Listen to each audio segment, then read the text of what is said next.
Hey, gals, guys, non-binary. No, you know what? I fucked that over. That's a great start right there. Hey guys. Hey, guys. Guys, gals, non-binary pals, welcome to another episode. It's a special episode of Cult of Comics, where we're going to be doing a breakdown and covering the latest episode of WandaVision yet again. It's been an interesting episode. But first, before we get into it, I have to announce who we are, what we're doing, what this is. If you are tuning in for the first time, this is Cult of Comics. We're a podcast about comics, comic book related medias, and everything that happens in between. I'm your host, Tyler. This is Sean Walsh and my good friend, Josh Crave. Hello. What's going on, guys? All right. How you guys doing?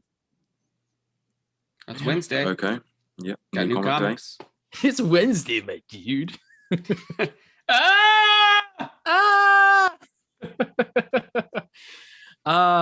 So before we get into this, is there anything in specific that you wanted to like call out before we go into the episode, or anything you wanted to like just announce? Because I the first thing that I just wanted to say was obviously there's a lot to break down with this episode as far as like materials. I guess I'm just wondering if there was anything that you guys caught that was kind of like a behind the scenes thing. For example, I didn't know that there was going to be a lot of like little Easter eggs to the MCU, like that Jimmy Woo thing. I had no idea about that being tied to Ant-Man. What do you mean? So that whole card trick that he does. Right. Yeah. Himself, Okay. Yeah. That whole thing. For those who don't know, that actually is a callback to Ant-Man, when Ant-Man teaches him, or is requested to teach him how to do the magic card trick, and he finally got it down. It's just one of those 5 years of practice. It's just one of those things that if you pay a lot of attention to, you're going to see it. But if you don't pay attention to it, you're totally going to miss it entirely. Yeah. There's always somebody rewatching the movies. I'm sure if I had rewatched it again, maybe. Nah, I wouldn't have caught it. Yeah. Yeah, some people have like an eidetic memory for like these little details and things. They've watched movies so many times, they just know everything. I didn't even notice that he, flicked his card out. No, neither did I first time. Really? No. What the hell's the matter with you two? I was Too probably busy looking looking at my phone. Yeah. I hate you both. This is my comics crew, guys. This is the Cult of Comics, where we just stare at our phones. Praise be to the phone. All hail. All right, well, I guess we can just jump right into it. Starting off at the beginning of this episode, it starts out with a cold open, much in the same way that this is a doozy. I loved this, and oh yeah, I will say this: I really don't want cold openings like this to just be really ham-fisted. Like, if I could have it be a very rare occurrence that could, surprise me every time, that's what I want to happen. I don't want this to be a normal thing where they just constantly are just throwing them out like left and right. And that's just boring to me. Like, I want to be excited about it. I am still excited about it, but I can see this being something that can get really tired really fast, because this is like the second or third one that's occurred now with the Marvel Cinematic World. What were the first two? So I know for the first one, it was Endgame. I think that there was another cold open with, was it one of the Captain America movies? I can't remember, but I guess I'm just saying that right now it's feeling like this is becoming more common. This was done well. I'm not saying this was done poorly. I loved this, but yeah, I think in this episode, it fitted with the whole style of the episode, because the episode wasn't fully it wasn't a full cohesive beginning and end. It was lots of segments intersecting with the previous episodes. This episode, 1, 2, and 3 set a pattern. Number 4 is finally answering some questions. Yeah. What was the title of this episode? I don't know. It had a We Interrupt This Program. Yeah, that was it. We Interrupt This Program. Is that really what it is? Yeah. All the episode titles are really neat. Okay. Yeah, like episode 3 was Now in Color. Right, I remember that one. Okay. Well, so what happens at the beginning here, for those who are somewhat confused, which I have had some people to ask me questions, I don't really understand what's going on here. Have you watched? How are people confused? Watch the movies. I know. Yeah. It's a thing, but Jesus fucking Christ. I know. I understand. Listen, but there's normies out there. There's going to be normies who are going to watch this and be really confused. That's okay. They're the highest grossing movie series of all time. Watch them. So all these people were, all these Why are people you were watching standing this in the if you haven't hallway. watched the movies? So everyone That is a gets really good snapped question. at about the same time. So they're unsnapping right where they were unsnapped. So there were all these people in the hallway at that time. Well, they made that comment in the second Spider-Man film, right, with Far From Home, where everybody just kind of came back to their original spot. You know, people were in the band, and they were just, you know, they were holding their trumpets and everything, or trombones, and then just. Well, right I'm there thinking like when the snap happened, there seems to have been a lot of people in the hallway. Seems to have been a busy hospital, even before this, right. Oh when yeah, the snap absolutely. happened. Well, there's for me the rule. I think of the rule of nature wanting to fill a void. So it's the human mentality to see that space and then want to fill it. I think that it would make sense. I think there was something like behind the scenes where like, if people were flying in a plane, the Hulk was smart enough to say, okay, well, they're on the ground now. We're going to snap them back. That's a great little not retcon inside there. Like, somebody. Yeah. Here's the problem though, is that those people I don't definitely died. Well, you could also make the argument that it's not just necessarily about their place in space, but it being tied to a specific item. So for example, to an airplane, to a movie theater chair, you could make the argument. I mean, even then we can go even further and say, well, space-time moves constantly. So where one moments of one presence in space changes over time, 5 years, that space is filled or shifted by like 5 inches or so. I mean, you can make the argument that where is that millions of miles, billions of miles, you have no depending idea on your frame of reference. Yes, exactly. But what are we tying the Hulk this to? did But it's a that like, movie. oh, this is going to be like a genie wish, so we got to put all, they're saying behind the scenes he's thinking about all that and saying, okay, we're going to put everybody in a logical place. Yeah, it's the argument here isn't that, you know what, the easiest way to explain it is just that it's a movie, it's a comic book, it's a superhero storyline, like there's not that.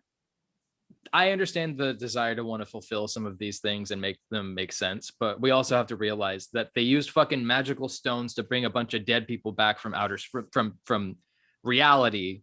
So we don't have to think that hard about it. How about just they snapped, they came back, they're back in their original place, then they go on. So the opening goes with Monica Rambeau, also known as Proton, from the original comic book series. She comes back. She's trying to find her mom because the last place she was apparently falling asleep when her mom was running off to having surgery for cancer. Comes back, hospital is in a complete flurry. Everybody's panicking, which I really liked because I think it kind of adds to the characteristic not only of her just coming back and being like, where the fuck do I belong? What's going on here? But also giving us some more of an insight about people coming back from the snapping. And then. So while this, unblippening is happening, the whole in-game final battle is happening. Yeah, you pointed this out. I'm excited to hear this because this is a really good point. Okay. Yeah, I mean, we can get into that too, where so everyone's getting unblipped, everyone's trying to figure out, what's going on at the same time, the final battle of in-game is happening. So in Infinity War, at the end of the movie, Wanda, Scarlet Witch, gets blipped. So she basically fades away after Vision has died. And so now everyone's unblipping. Wanda's unblipping. So she unblips. Everyone, immediately jumps through the portals to do the final battle. They kill Thanos. Everyone goes home, except, Wanda's finally unblipped. She realizes, Vision didn't get unblipped. He's not, alive still. So, I mean, it seems like in the final battle with Endgame, she still knows that he's dead because she's pretty pissed off. But now she, has to deal with the grief. And different people deal with grief differently. If you're the god of thunder, you go on a, 5-year binge of alcohol and food.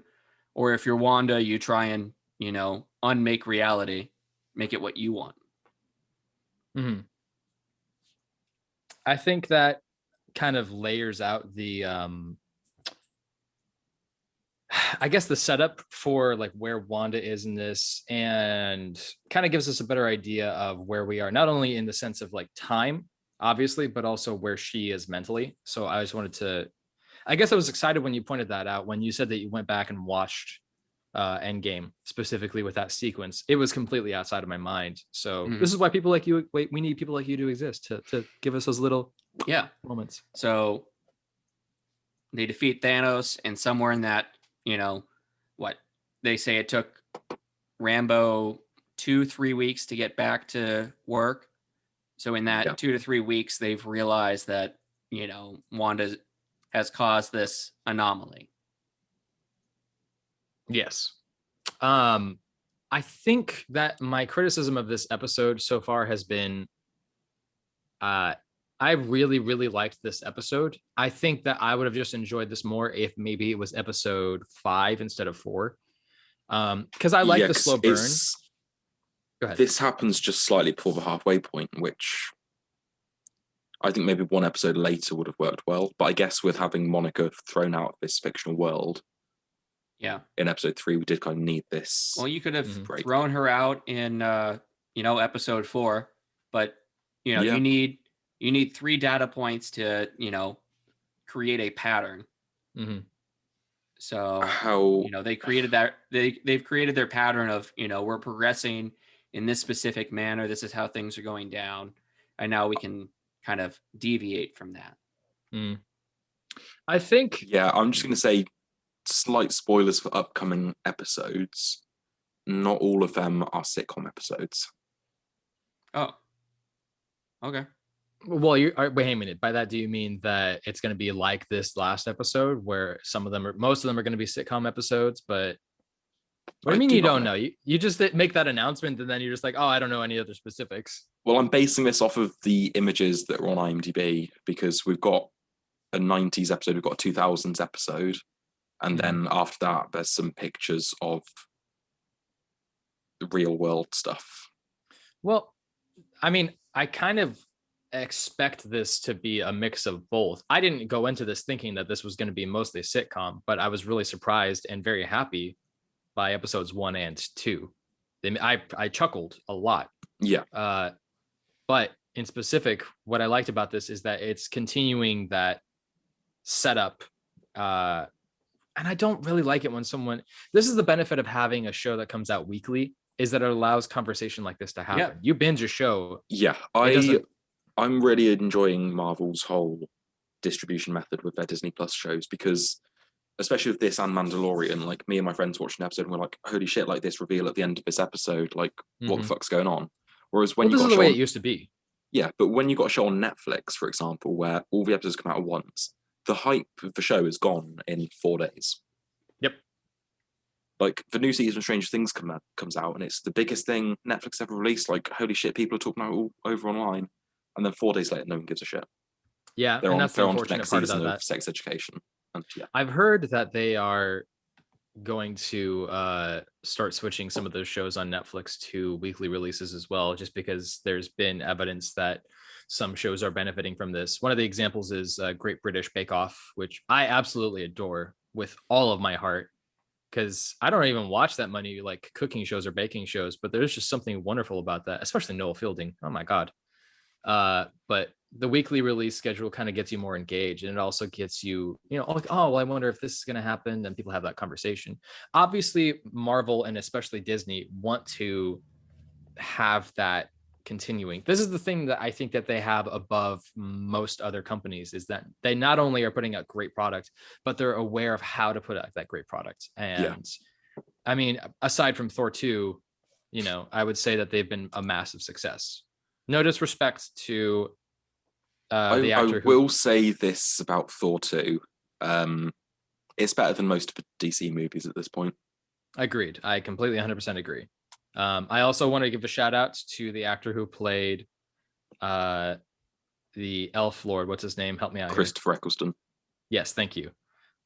He's a great actor. He deserved way better than what he got in that role. I hope he comes back in maybe the Loki series or something. Me too. He deserves another shot, because he is a great actor, and he was just so generic in that movie. Yes, unfortunately. I didn't even realize that was him. It's a really that's and even that's worse. part of the problem. Like, Yep, that's a yeah, really he's big so problem with it. forgettable. You didn't even realize he was played by Doctor Who. With this Thor episode, 2 kind of takes me on to my big point of this episode is I Which forgot is? how much I love Darcy's character. Yeah. oh, Kat Dennings is absolutely. pretty great. She is one Yeah. of my favorite characters in the MCU. Like, she had Absolutely. me laughing hysterically in Thor 1 and 2, and in this, her first scene had me laughing. Yeah, I was really surprised to see her in this, though I shouldn't be surprised because it's Disney, so they're just like, yeah, absolutely, fucking throw everybody. She was already announced to be in it. This isn't had a no big idea. surprise cameo. Didn't pay attention. You have to understand. You have to understand. I went into this blind, and I've been making myself go into this blind. I refuse to know anything about this. I've been like keeping myself in the dark, where I'm just like, I'm just gonna watch it. I'm gonna experience it. I'm not gonna know shit about it, and let's just have fun with it. I will say this about her character. I feel like they did the cliche writing point where they were like, oh, here's a genius who just has all of the points and suddenly some miraculous thing. I get that that's the purpose of her character. I guess I just don't necessarily think the execution was all that well done. That's like small criticism that I have. I think that's a fair enough criticism. Like, she did kind of show up, and she's this physicist who just sort of, I get what you mean. What do we feel about the sequence where we get to actually see the interaction between Wanda and Monica? It surprised me because obviously we didn't get that in the previous episode. Sure. Vision just ran back into the house and she was just suddenly gone. Mm-hmm. So it was a lot darker than I expected. Like, Wanda really turning on her and being like, yeah, I mean that kind of cranked it up just a little bit, seeing her blasted through the wall, but then you forget all about that as soon as the dead Vision comes back through the door. Yeah. Oh my god. You're like, this is an even bigger thing right here. Yeah. That really, really surprised me. I saw that and I actually gasped. Yeah. I'll admit. My wife was, looking at her phone. I'm like, look at the TV. Look right now. You're gonna miss it. Yeah. No, that's the story of my life. But this, when this episode ended, I remember thinking, how was that 25 minutes? Holy shit. I was so engaged. I didn't even realize how much time had passed. Yeah. Which it was to me a is a good fast sign. episode. These episodes, it makes me so upset how short they are. Well, short by our standards, absolutely. Yeah, not even 25 minutes. Yeah, and like the problem is you see like, it's a 35-minute episode, and then like 10 minutes or 10 minutes of credits. It was the same with Mandalorian. I was like, I've still got 10 minutes left, and then like suddenly just cuts to credits. And I'm like, Well, Mandalorian really varied in their runtime. Yeah, like sometimes you'd have a 45-minute episode, sometimes it's a 25-minute. Some episodes just what we needed to tell the story. Yeah. The big reason why the credits are so long is because it's Disney, so they're investing in translations and subtitles and different voice actors doing different because they want this to be a worldwide thing. Every single person should be able to have access for them. So they hire. While we're on the topic of credits, it thanks some of our favorite comic creators for their input into Vision and Wanda in the comics. I'm hoping that that's going to be Bendis, King, etc. Definitely Tom King. I think Bendis. Because there has been multiple nods to his work with House of M, so I should hope so. Yeah. I'm going to see if I can just find out who they shout out on. Yeah, go ahead. I wanted to ask, did you guys notice how when Monica Rambeau was in Sword and she was looking through the wall and she saw a picture of her mom and her nickname was Proton? Oh, I'm going back to that. I don't think I picked up on that. Yeah, that was on the placard. It's a picture of her mom. And it says in quotes in between her name, obviously her nickname, it says Proton. I was Photon. Photon, thank you. I've been saying it wrong this whole time. For the love of God, just fucking drag me, Marvel nerddom. She's a ball of energy, huh? Well, have you read anything that she's been in? No, I don't read much Marvel stuff other than like Wolverine. Okay, so Wolverine my recommendations for people who are curious about this character, some iterations you can look at is obviously Kelly Sue DeConnick's Captain Marvel run. She's a character in it because she was Miss Marvel for a little while. She was Miss Marvel during the original Secret Wars event. I was really confused the first time I saw her because when I first bought all of the Secret War issues, I was reading them while I was like in a doctor's office or something. And I'm just like powering through them. I'm like, who the hell is this character? I hop on my phone, look it up and everything. Find out that she was a character that took over the mantle of Miss Marvel for a little while. She's been best friends with Carol Danvers for years. That's why everyone was so hyped to see her in the Captain Marvel movie, because she's an important character in the context of that superhero-dom, but a lot of normies are not going to know about that character, much in the same way that not a lot of normies. I didn't know about her character. Even after watching Captain Marvel, I didn't realize she was a big character. And so do you think they got Lashana Lynch who played Maria Rambeau? Do you think they got her to come back for just that picture, or do you think they took a picture of her and like shopped on a wig and the uniform? I kind of hope it's the latter, just because I think that would be funnier. But knowing Disney, they probably planned this out well in advance and took the photo while doing the movie. But it hasn't been that long. Captain Marvel came out in 2019, even though it feels like it was 5 years ago. Yeah. Here's the other question. I feel like the TV shows is something that's a more recent thought process, and I don't know how much of this has been planned out, but I mean, obviously there's the announcement that there's going to be a Wakanda TV series for Disney Plus as well. How much of that is going to be revolving around the fact that Chadwick Boseman is dead? How much of that is just based around the popularity of the characters? I think in one of the articles that either I posted or one of you guys posted, that they were like, "Oh, we have to, rewrite a bit of the TV show." Yeah, I think it was been planning on it for a while. Yeah, it was an article you sent where they said Ryan Coogler at least said longer he was than rewriting scripts. Longer than 6 months they've been thinking about it. Yeah, and they said not Chadwick Boseman, Ryan Coogler has signed a 5-year TV deal with Disney. Yeah, but that's spread across like different things, not just Disney Plus. Okay. I think that's what it said, but it seems like it's going to be,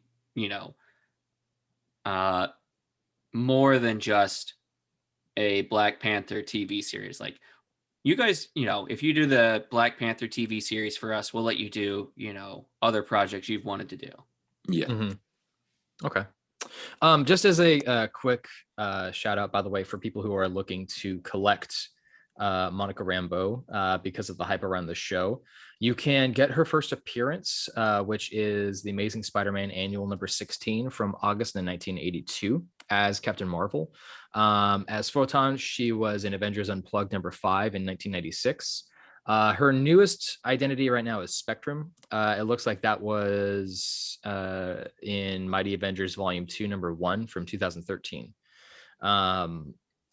In case anybody's curious, especially if this character ends up becoming someone more prevalent, not just throughout this series, but other series, as well as the next Captain Marvel movie, which has been confirmed of having her in it. Yeah, I think she's going to be in the Miss Marvel TV show as well. Oh, right. I keep forgetting about the Miss Marvel TV show. That would be, okay, yeah, so really cool. She may be becoming like a central figure for the, next saga. I wonder if, this is just me thinking out loud, I would really dig on there being a Marvel's book at some point that specifically focuses on, Carol Danvers, Spectrum, Miss Marvel, and even what's his name, the original dude who played Captain Marvel, the Kree soldier.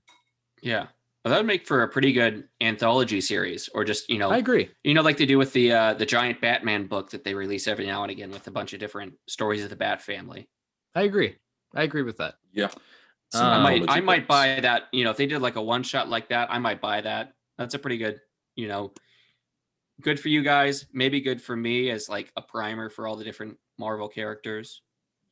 Yeah, maybe they could follow DC's footsteps, because DC, whenever there's like a milestone issue, like issue 1000 or something, they put out like a anthology sized book with multiple stories in it. So maybe there could be a Captain Marvel one where we get some Carol Danvers stories, we get some Rambeau stories, War Machine story. So I'm looking at the Go Collect. This is comics.gocollect.com. What their reviews right now are for a 9.8 first appearance of Monica Rambeau. It is currently going for $400. I can't tell if that's graded or not, but it has increased dramatically because of the TV show. I'm not that surprised by that, like, at all. eBay sources are saying that right now they are selling for most recent one was a 150. That's ungraded. I see another one for around 100. So pretty decent. It's just a matter of I guess if you're getting them top quality or graded. Cool. I know that there's going to be a lot of buyers for the Riri Williams first appearance because of the show. I've already been looking for some of her first appearances. Oh, that was already. You're going to say you're already selling them for high price. I'm surprised you don't have Riri Williams' first appearance already. I actually did. I had the whole collection, but I gave that collection to a friend of the Invincible Iron Man Bendis stuff just because I thought it was going to be kind of a nice gift. I knew that character was going to be worth something at the time. I even told the person that I gave that to, like, hey, be mindful of this. But, I like to do that with my stuff. I mean, I've told you I'm willing to send you comics. That's just, I like comics. I think people should enjoy comics, and I'm willing to sacrifice a little bit of money for that sometimes. Obviously, I'm not going to give away a first appearance of Damian Wayne or Bane or something, but. I thought we were friends, man. Yeah, very disappointed. Not that good of a friend. Not that good of a friend. Not yet. Not yet. Because we're talking about Bendis, because you don't have any video today, I'm just going to put up a picture of you with like a little Bendis caption. I swear to God, if you do. I swear to God. I swear to God, if you just sent him a picture of it, you son of a bitch. I'm looking, you fucking bastard. That's going to be on the YouTube version at this timestamp when we're talking about this. You know what? I deserve it. That's fine. That's fair. You do. All right. This is because of all the Twitter arguments I've been getting into, isn't it? Oh, just wait till they find our YouTube channel. Oh, son of a bitch. That's going to be great. Well, right. Yeah, we just mentioned now, follow Ty on Twitter for if you want to see arguments unfold. No, don't follow me at all. I'm a curse on the world. Don't do it. I am not a source of entertainment. You're just going to get mad, and then you're going to hear my shitty views on politics. He was late to the episode recording because he was busy getting into fights with 5G. Some Scottish person theorizers and anti-vaxxers. I can't even see them because they blocked me, but I don't even know. I know that one of the things they said was fly in, drop a comment, and then block you. No, they left like 15 comments before they blocked me. And okay, I'm just like, fly in, drop 15 comments, and then fly away and block you. There was some Scottish woman named Amy. She says, "State of this, my God. See if there's can stay in this area. He'd be in hospital. Fucking birds, eh? Middle class better not come to us." And this is like the actual like typings of what it is. See if you see this here. That's all saying brave man, winky face. God, I love Scott. Have you guys ever seen a Scottish person Twitter on Reddit? Oh yeah! Oh my God! You can post these on there. I forgot about that. Sorry. Oh, that's such a good point. What was his name? He used to have a late night TV show. It was taken over by that one dude, Craig Ferguson. Craig Ferguson. God, I love him. My favorite segments were always when he would just go so full Scottish that he couldn't even understand when other people were doing a Scottish accent, especially with Jeff. It was the best. All right. Well, enough of that weird segue. Let's go back to the original show. Oh yeah. Let's keep this down to 20 minutes, guys. We're still talking about WandaVision. I guess go ahead. I was just going to say, I love how wholesome Jimmy Woo's character is. He really is. He really is. I appreciate that. Here's a question: is Westview in the comics anywhere? It will be now. I kind of hope not. Honestly, I don't like it too much when the comics reflect the shows of the television. The top result is MCU. Yeah, that's all I'm seeing here. Yeah, it looks like it's. Well, there's the Westview Herald. I'm seeing that as well, but that's also still. It's still there's the MCU. Oh yeah, derp. One thing I don't want to mention is, do we know? Oh shit! I'm so stupid. Of course I know what Westview is. Oh, Avengers Standoff. It says it may be an adaptation of Marvel Comics' Pleasant Hill. Okay. So it's not confirmed. Okay, that makes sense. That would make some interesting points, though. It would be really interesting to see if all of these characters were villains or... Well, no, that wouldn't make any sense because I'm fairly certain they confirmed that they're all sword agents. Have they confirmed that? No. You remember when they put the names up all on the board? There was at least 2 that were confirmed as being, or at least maybe it was just the one who come fight me on Twitter. Really, I see that now. You fuck. You fuck. I was going to say, the reason Monica's called to Westview is because someone that Jimmy Woo has in witness protection went missing. Yeah. Is this possibly a character we're supposed to know? Oh shit! Is this going to be the mystery cameo that Paul Bettany's been teasing? I think so. Yeah. For those who don't know, Paul Bettany has said that by the end of this episode, it's going to change your views on the MCU, and that there's going to be a revelation character actor. We don't know who that is yet. We're all very excited for it, obviously. Now, is it Paul Rudd? I would actually not be opposed to that. Yeah. I got to point this out really quick. Contrary to this really awesome comment that Paul Bettany had made, somebody on comicbook.com or something like that did an interview and said that for those who are like frustrated with the pacing or whatever with WandaVision right now, it's going to go back to a more superhero themed kind of thing. But I don't understand why that is. I want the risks to happen here. I'm tired of normies having a say in these things. This is why I like the MCU. Yeah, but I think it needs that like we haven't really got that much story progression in the individual episodes, and I don't mind that. Yeah, but it needs like an overarching thing. Like, here's the we thing: need somebody to enhance this so we can really look at these profiles of each of the characters. Here's the thing: this isn't just about what's going on inside the bubble. The story is like what's happening besides what you're immediately viewing. You got to look at it like what's behind the curtain. That's the whole thing there. And if anything, I think that's what the metaphor for the magic episode was, is there's more happening behind all of this. Obviously, we know that with the radio. Obviously, we see that now with Sword. But yeah, even then, there's more peeling back the layers, like an onion or an ogre. You just got to peel back the layers.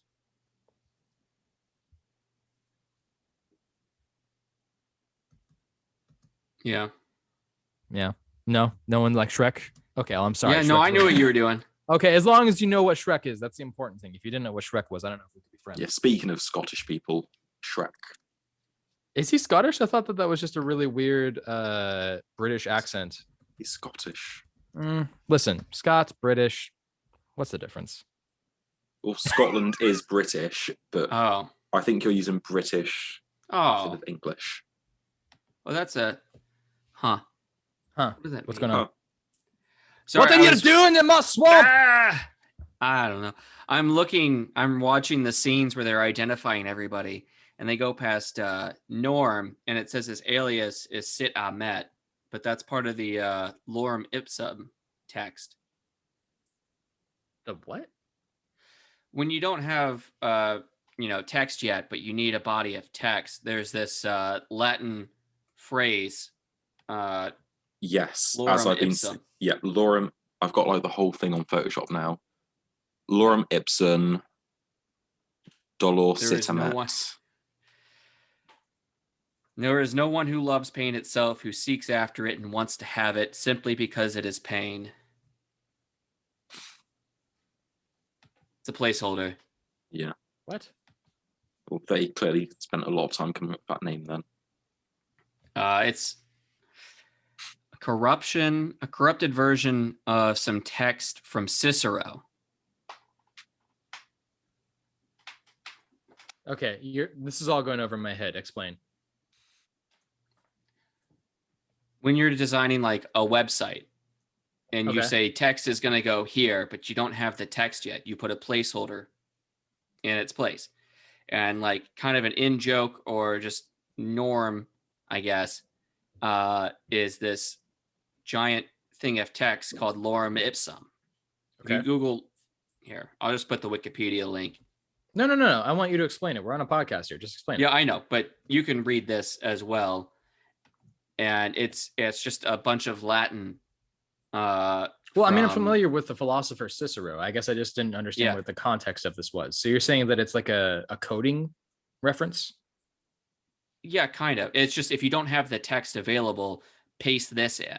So a lot of times Okay. you go to a website that's not complete, you'll see lorem ipsum, dolor sit amet, and you'll just see Okay. that repeated over Yeah. and over Whenever again. I create a new text box on Photoshop, it just puts this in, and it's very annoying because I don't want the text there.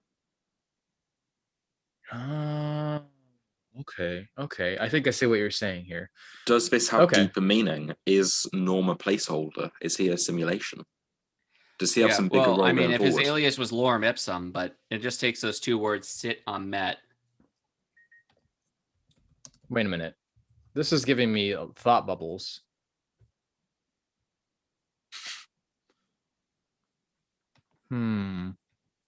Maybe instead it's more that okay, maybe he's either a creation like by himself.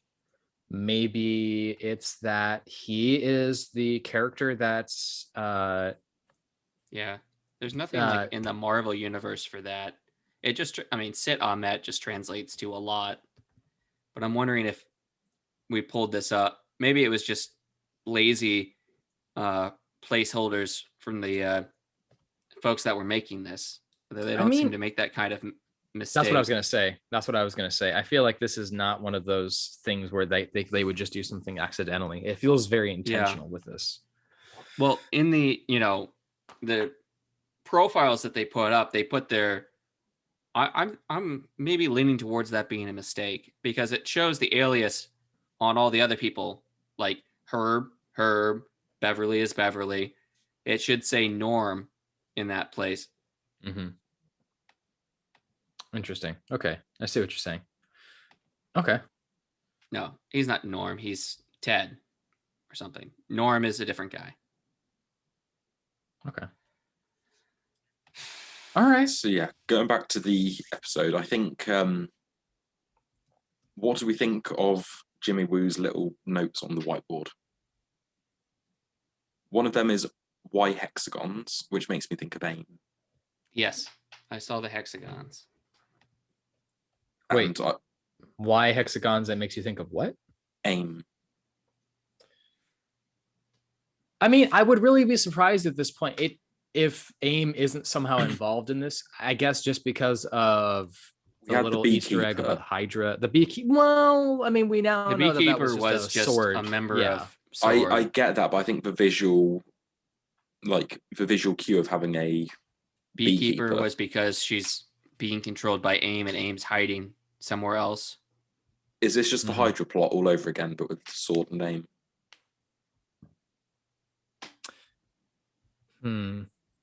I mean, I don't want this to be one of those like, oh, Hydra popped up and they're accidentally inside store. That would be boring. But No, but it's just the them pointing out the hexagons on the whiteboard, and we've already mentioned before the beekeeper is reminiscent of the AIM uniform. I mean, yeah, but okay, so there's two things. A hexagon is synonymous with a beehive. There was the beekeeper. So at that point, that's the thing that I'm thinking about with AIM is in my head, I'm thinking, okay, well, AIM has oh, wait a minute. What's Hive? No, Hive's that's DC. DC.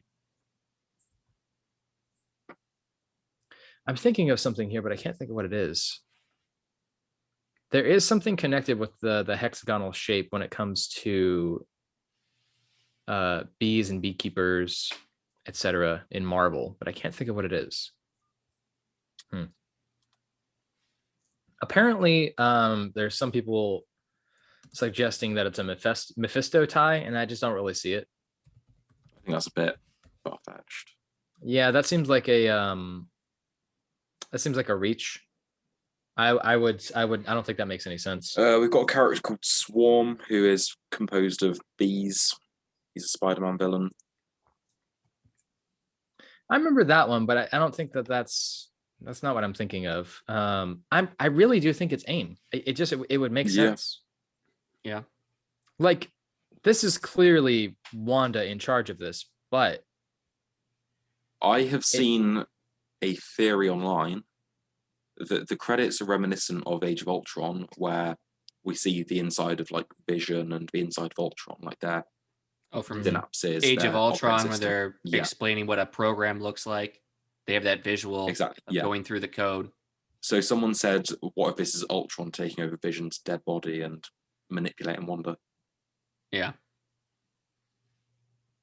Because he did kind of pull Ultron into himself in Age of Ultron at the end. Kind of burned him out, but maybe there was some, feedback. Exactly. Maybe. I kind of, the only reason I hesitate on AIM is like, they didn't know that, the events of Endgame were coming. They weren't, it's not like anybody was staged and ready to go and ready to, because this capitalize on everyone coming back. Yeah, because this is 2 weeks after the unsnapping. Yeah. So, yeah, I don't know. But another question. Sorry, go on. No, go ahead. I was going to say another question on the whiteboard is Vision alive? Yeah. Which we don't know. Well, no, we don't. But I feel like that's kind of that same question of, is she just manipulating his dead body around? Yeah. Because, I mean, with that end of the episode where you see his fucking ripped out crater of a head just empty of all color, I mean. So is that her snapping, or is his body present there? I feel like his body's there. Okay. I've seen speculation that he's, controlling it from somewhat, because the end of the episode always has him with the remote control, moving them along to the next decade. Mm-hmm.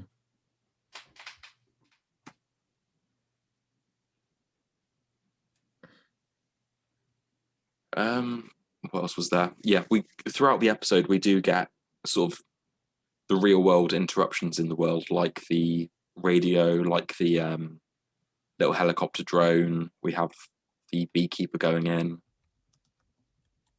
So we do sort of see all these little interruptions happening from the outside perspective. You guys like Gnarls Barkley? Of course. Yeah. So the end credits, like right after Vision, clicks the remote, and we're just the first couple of seconds where they do the please stand by, and then you're seeing just those little recordings from the episode. Kind of reminds me of their Smiling Faces music video, especially when it focuses in on the husk of Vision. Mm-hmm. Seems like they're, I don't know if you guys have seen the music video for this. I have. It's kind of a I know what you're documentary referencing. About Gnarls Barkley through the years, saying that they somehow have been around forever. It's like a documentary style, and showing them appearing all over the place. But some of the video in there, they're jumping from decade to decade, showing them in the background of all these different events. Kind of reminded me of that. I guess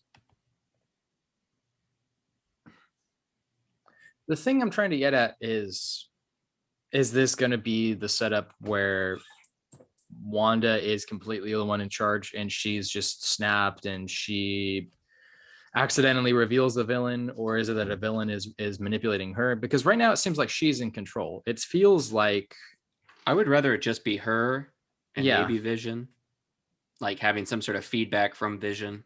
Well, have you noticed how Vision is somewhat aware? Like she's had to manipulate him when he has some sort of like like in episode 1 where she has to tell him to save Mr. Hart. I wasn't even thinking about that. I was thinking of like episode 2 when he's like, there is something wrong, and then it glitches back. Episode 3. Episode 3. Yeah, thank you.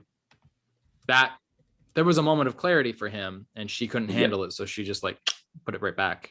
And with him in episode 3 as well, we have him talking to the neighbors. So he's the way he's still in there, like sort of trying to like, if he was just under her control and he was a simulation and not a real character, he wouldn't be having these interactions with these neighbors where he's finding out the truth. He is interacting with them. They're interacting they're interacting back and forth. I think it kind of reminds me of Bruce Willis in The Sixth Sense. Like, he wasn't able to interact with people, but he's, Yeah, I see that. thinking he's part of the real world and then realizing that he's, been dead the whole time. Yeah, it's just the fact that he's still able to interact, like he's learning the truth about Geraldine. Yeah. He's definitely sentient somewhat. Yeah, there's some form of him, but he's going to eventually realize that he's dead. Yeah. I don't know, living on borrowed time or something. Yeah, so it's still just, we don't really know what's happening, where it's going to go with these characters. I feel like if somebody has said this to me before recently too, that if this doesn't follow through with a really strong ending, I don't think that, maybe it was you who said this, Sean, that I don't think that they're going to take as many risks in the future. And I really hope that that's not going to be the case, because I'm really enjoying this. I want there to be more challenges and risks. I want there to be variety in this universe. Yeah. My worry about this show is with Elizabeth Olsen and Kat Dennings confirmed for Doctor Strange 2. Yeah. I'm worried it's going to tie too much into that at the end. Yeah, there'll probably be tie-ins to other things, but I'm hoping the story resolves. I hope so. Before we get to that, I'm not seeing how they could do a second season. Like, I think this is just going to be a one and done type thing. I think we get a second wave of shows where maybe some of these other characters come together and we have different mashups. Yeah. But I think for the most part, these shows will have one character, then it'll move on to like a second series. It will spin off, and so we might get like Vision and Winter Soldier or something. Not obviously that show wouldn't happen, but I think we're going to see, instead of a season 2, we're going to have an evolved series of something else. I know what you're saying. So knowing that it's tied to Doctor Strange 2, Multiverse of Madness, there's a multiverse going on, obvious. So it would make sense for Doctor Strange to show up at the end of this season and then want to get involved, because he shows up at the end of Avengers Disassembled, pops up, is like, hey, I need to check in on Wanda. That would make sense to me if he is the surprise appearance or something. Can I confirm that? No, absolutely not, because this is definitely tied a lot to Tom King's vision as well. So, I mean, who the hell even knows? But yeah, I'll just shout out now, we are going to be doing some episodes on some of these old comic runs, like Avengers Disassembled, House of M, Tom King's vision. Yeah. So subscribe and keep your eyes peeled, because we are going to be talking about these runs and how they influence this show at some point in the next few weeks, few months. Yes. We'll get around to them eventually. Have you guys started those yet? I have not. No. I'm not too mad about that, because we're going to be doing that Last God one. So yeah. I can't really think of much else with this episode. What about you guys? No. Gotta go frame by frame through it again, see if there's any details. Okay. Yeah. I just this was a nice break from the pattern they've established, but I hope we go back to focusing on the just focusing on Wanda and Vision. Yeah, I think we're going to get like another 3, maybe like 80s, 90s, 2000s, and then we might get the sort of break into reality, and maybe just a little pop out and pop back in, but hopefully they go back to focusing on Wanda and Vision. I'm going to make a prediction right now that Wanda is going to be fighting Sword, is going to accidentally reveal the person who was in the witness protection program with Jimmy Woo was like a villain or something, or is trying to escape a villain or something like that. And it's going to lead into a big fight somehow. And I'm definitely calling a prediction that Benedict Cumberbatch is going to be at the end of the season. It is very possible. Yeah, because if we've got 3 more episodes set in the simulation, like 80s, 90s, 2000s, that takes us to episode 7. Then we've got 2 more to sort of resolve in the real world. We might get 2010s, but I don't, unless it does like a Big Bang Theory type thing. Maybe. Well, they're going to be doing a Modern Family one. That's confirmed, but I don't know about Big Bang Theory. Is that 2010s or 2000s? I think that started in like, 2008 or 2007? Something. 2009. Okay, so that might be Might get 2010's episode then, and then the final episode's real world. Yeah. So we haven't had any 2020 sitcoms yet. There's plenty of 2010 sitcoms. Yeah. You could do like what is that? Rules of Engagement, is that one? Yeah, I think that was late 2000s, maybe, or it might be. Listen, Same sort of you're trying to time as ask me Modern about Family. shows that I don't give a shit about Yeah. anymore. Yeah. They'll probably do something like Mike and Molly. I don't even know what that is. Is that the comedy about the two big people? Yeah. Okay. Very politically correct. Well, they are. They're big people. I don't think there's anything wrong with that. You know, in deaf culture, they describe themselves physically without like any filter, just because they're like, why would we do that? Like, this is a description of who you are. Like, this is just, if you have a scar on your face, we're gonna say that. If you're big, we're gonna say you're big, etc. Okay. Yeah, 2010 sitcoms. Nothing that's similar to what's going on here, unless you do the one that pops up is like Schitt's Creek. I don't understand the hype around Schitt's Creek. I tried really hard to get into it, and it's like, it's okay. Yeah. I like I've Eugene never even Levy. heard of it. It's everything a else, Canadian comedy. It's won multiple awards. Yeah, most of the stuff from the 2010s is very ensemble. Yeah, kind of sitcoms. Yeah, I There's think not too many husband and wife. I think the two big ones are Modern Family and Big Bang Theory are the two I would big agree. ones I can think of. You can get Two Broke Girls. Kat Dennings. Dennings. That would be kind of funny. If I there was kind some of do sort want a weird, Big Bang Theory episode, so we get Vision saying Bazinga. or something of the like. Yeah, everyone just breaks their back from cringing. yeah. I gotta say, Paul Bettany during this entire season has just been a Perfect. gold. I love him. He's Protecting been the Holocaust. hamming it up so well, but he's doing it so perfectly. Elizabeth Olsen's not too bad either. She's doing a good job, but I think Paul Bettany's he's on another level. He could be in these like 50s sitcoms and I'm gonna point this out really quick. She's actually acting like a lead character in these sitcoms, and I think that's working to the benefit since she's the focus of the show right now. Yeah. And I would say that Paul Bettany is acting like the side character, kind of like, I Love Lucy's husband character, Ricardo. Ricardo. Ricky. Thank you for knowing that. I couldn't think of the name at the moment. I think that's working to her benefit. I think the problem though is that, much in the same way that you would see with multiple other movies and shows, the side characters sometimes have more thought put into them than actual main characters. Yeah. I can think of several examples of that. So if this is going to be the end of this, if there's anything else we want to... No, nothing else? No, just Kat Dennings is great. Yeah. I want to do a quick shout out for stuff to read at the time. Obviously, we've mentioned Tom King's Vision. Obviously, we've mentioned House of M and Disassembled.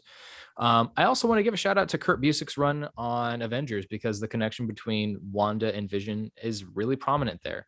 And Busiek does a really beautiful job of making you care about these characters. He is... I've seen multiple times people will go on Twitter and say, you made me cry because of this issue. And he's like, listen, I'm sorry that I've made 5,000 people cry just in this one Twitter thread for different stories, but oh well. He's a really good writer. He is a writer that I've always heard good things about, but I don't know if I've read anything by him. I strongly recommend his Avengers stuff. Yeah, Aquaman. I've got a lot of his stuff on my list, like Superman Secret Identity, Astro City. Mm-hmm. Oh my God, Astro City gets did way did more he attention. do Kingdom Come, or was No, you're thinking about that was Mark Waid? Yes. What did Marvels? I think Marvels was a great one. That was one of my earliest exposures to high class comic books. Honestly, I was really lucky about that. It's really good. I strongly recommend it. My list is just never ending at this point. I also want to say that if you're familiar with Bendis's run on Avengers, there's a specific point with Hawkeye and Wanda that is coming to mind. I don't know if it's necessarily pertinent to what's going to happen in the show. It seems like a far stretch, but just something I thought I'd throw out there. If you know, you know. I'm not going to say anything to Josh or Sean over here about what this is, just because. And Okay. I think that if they find out about it later, it might be interesting for a conversation, but I don't want to spoil anything. It's not anything gigantic, but it might tie into some of these fan theories as well. So if you know, you know. Obviously, give it a look, give it a shout out. Go on Reddit, go comments or whatever. But in the meantime, this is our episode. Thanks for tuning in for another episode about breaking down WandaVision. My name is Tyler. These are my co-hosts and good friends, Sean and Josh. Follow us on Twitter. Follow us on Instagram. You can find me on Twitter at TCH Brown. Sean? Yeah, you can find me on Twitter and Instagram at SeanWalsh747. Josh? I'm somewhere. I know you have. You know what? I'm gonna reveal all of your social media one day. I'm just gonna be like, look, here he is. Here's where he works. Here's where he lives, man. All of his social media. I'm just gonna dox the shit out of you just for the fun of it. Please give us a like, give us a follow. We're on all of the podcasts channels. We're on YouTube, Spotify, Breaker, Google Podcast, Apple Podcast. I think we're going to be trying to set up a Patreon here soon, where you can give us $1. In the meantime, give us a like, give us a share if you like what you hear, if you like what you see. Thank you for tuning in. All hail. And anything else you want to say, guys? I'm good. Cool. Yeah. Praise be. Praise be.